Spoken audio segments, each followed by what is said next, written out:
আসসালামু আলাইকুম। আমি আজকে একটি শরবত বানাবো ইফতারের জন্য, যেটি খেলে পেটটা ঠান্ডা থাকে এবং কোষ্ঠকাঠিন্য দূর হয়। আমি এই শরবতের জন্য 4 গ্লাস পানি নিয়ে নিচ্ছি।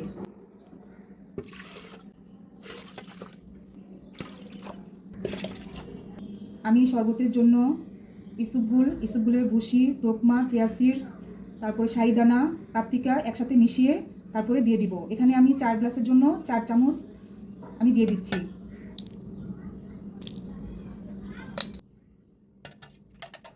এখন আমি ভালো করে নেড়ে দিব। এই শরবতটা ইফতারের আধা ঘন্টা আগে করে নিলে খাওয়া যাবে, আবার 1 ঘন্টা আগে করলেও খাওয়া যাবে। বাচ্চারা খাবে, তাই এখানে আমি 1 টেবিল চামচ আখের গুড় দিয়ে দিচ্ছি। আপনারা চাইলে এটা স্কিপ করতে পারেন।